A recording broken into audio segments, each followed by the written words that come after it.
Hi friends, welcome back to my channel Parveen tailoring and vlogs. నేను మీ పర్వీన్ని. అందరు ఎలా ఉన్నారు? ఈ వీడియోలో మనం అస్సలు టేప్ యూజ్ చేయకుండా బ్లౌజ్ కటింగ్ని ఈజీగా ఏ విధంగా కటింగ్ చేసుకోవాలో చూపిస్తానన్నమాట. ఇప్పుడు ఫస్ట్ వచ్చేసి హ్యాండ్స్కి నేను కటింగ్ చేస్తాను. ఎప్పుడైనా కానీ నేను హ్యాండ్సే స్టిచ్చింగ్ చేస్తానన్నమాట. కటింగ్ చేస్తాను. అది కింద వచ్చేసి ఒక లైన్ అనేది వేశాను కదా, అది ఎందుకు అంటే కనుక లైన్ క్లాత్ అనేది సరిగ్గా ఉండడానికి వేశాను. 1/2 ఇంచ్ మార్జిన్ కోసం పెట్టానన్నమాట. ఇప్పుడు బ్లౌజ్ ఉంది కదా, బ్లౌజ్ లెంత్ ఎంత ఉందో చూసుకొని తర్వాత పైన ఒక 1/2 ఇంచ్ ఎక్స్ట్రా మార్జిన్ తీసేసుకోవాలి. ఇక్కడ కూడా సేమ్ అదే ప్రాసెస్ అన్నమాట. తర్వాత ఇక్కడ కుట్ల కోసం మనం ఒక 2 ఇంచెస్ అనేది యాడ్ చేసుకోవాలి. ఇక్కడ సెంటర్ ఉంది కదా, సెంటర్ దగ్గర మనము ఎక్కడొచ్చిందో చూసుకోవాలి. ఇక్కడ నుంచి ఒక 1/2 ఇంచ్ పైకి అనేది మార్జిన్ పెట్టుకోవాలి. తర్వాత కరువు స్కేల్ ఉంటే కనుక పెట్టుకోండి, లేకపోతే ఈ మూడింటిని కలుపుకుంటూ మనము లైన్ అనేది డ్రా చేసేసుకోవాలి. ఓకేనా, అర్థమైంది కదా. ఇది మనకు హ్యాండ్ మెజర్మెంట్స్ అన్నమాట.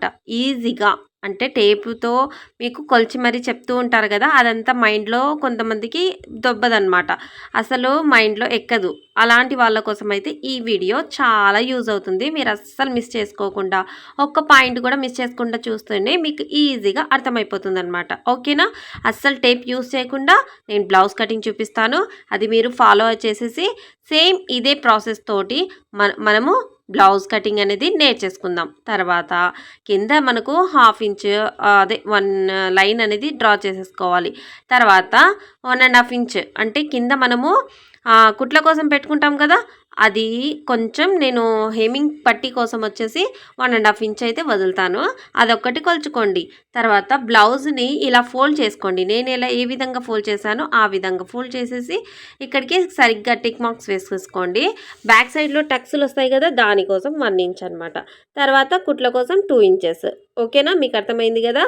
తర్వాత ఇక్కడ కూడా చూడండి, ఇక్కడ వచ్చేసి మనకు ఆర్మ్ రౌండ్. ఓకేనా, ఇక్కడి నుంచి 2 ఇంచెస్ మార్జిన్ పెట్టుకొని ఇక్కడికి కుట్ల కోసం పెట్టుకోవాలి 2 ఇంచెస్ మార్జిన్. నెక్ వచ్చేసి 1/2 ఇంచ్ పైకి పెట్టుకోవాలి. తర్వాత ఈ నెక్ వాళ్ళకి షోల్డర్స్ ఎక్కువగా జారుతూ ఉంటాయి కాబట్టి నేను కొద్దిగా తగ్గించాను అనమాట. అది వాళ్ళకు కరెక్ట్గా ఉంది. ఇప్పుడు చూడండి, అక్కడ క్రాస్గా కూడా ఉంది చూసారా, ఆ ముందు ఉన్న బ్లౌజు. అదే విధంగా నేను కూడా ముందుకు క్రాస్గా స్టిచ్చింగ్ చేస్తానన్నమాట. ఓకేనా, ఈ విధంగా మనము కొద్దిగా ఇలా పెట్టుకుంటే కనుక ఈజీగా మనకు షోల్డర్స్ అనేది జారే ప్రాబ్లమ్స్ అనేది సరిగ్గా క్లియర్ అవుతాయి అన్నమాట.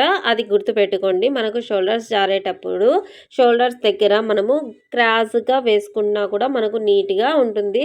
తర్వాత అదేవిధంగా మనము కొద్దిగా నెక్ని బ్రాడ్గా చేసుకోకుండా సింపుల్గా కొంచెం డాట్ కిందికి పెట్టుకుంటే కనుక ఈజీగా అర్థమైపోతుందన్నమాట. ఓకే, ఈ విధంగా చూడండి, నేను ఈ విధంగా డ్రా చేస్తున్నాను లైన్ అనేది. ఏ విధంగా అంటే ఇక్కడ నేను బ్లౌజ్ని పెట్టి మరీ చేపిస్తాను. మరొక మోడల్ కూడా మీకు చూపిస్తానండి, అది కూడా ఐడియా చేశాను. ఏ విధంగా స్టిచ్చింగ్ చేస్తే బాగుంటుంది, మీకు ఎంతగా ఈజీగా చూపించాలో అంత ఈజీగా చూపించాలని ట్రై చేస్తున్నాను అనమాట.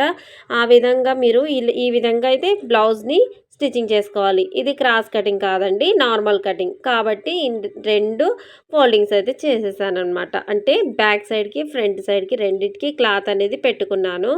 తర్వాత మనము హ్యాండ్స్ దగ్గర మనకు సంక రౌండ్ కుట్ల దగ్గరికి కరెక్ట్గా ఉన్నాయా లేదా అనేది చూసేసుకోవాలి.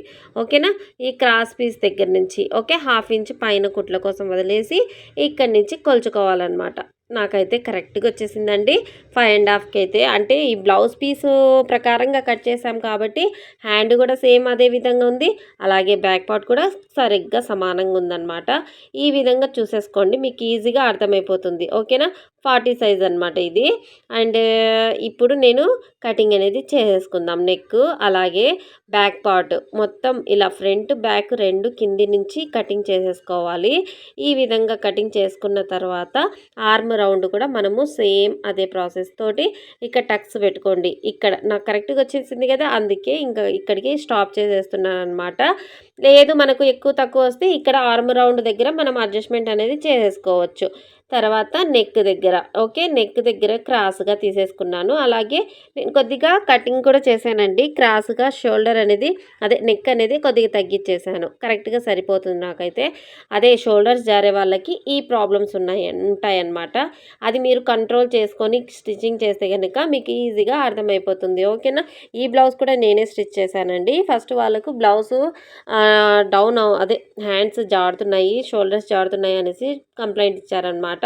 కంప్లైంట్ అంటే నాకు కాదు, వేరే వాళ్ళు కుట్టారంట. అది నాకు తెచ్చి ఇచ్చింటే ఫస్ట్ నాకు తెలియక ఇలా డౌన్ చేసి చూపించాను. వాళ్ళకి కరెక్ట్గానే ఉంది. బట్ నాకు ఆ తర్వాత ఈ డౌన్ చేసేటప్పుడు ఏమవుతుందంటే కొంచెం ఎత్తినట్టు ఉంటుందన్నమాట షోల్డర్ దగ్గర. అలా లేకుండా నేను నైస్గా ఇక్కడ నెక్ని తగ్గించేస్తే కరెక్ట్గా అయిపోతుంది కదా అనేసి అప్పటి నుంచి అలా కటింగ్ చేసింటే తనకి కరెక్ట్గా కూర్చుందంట.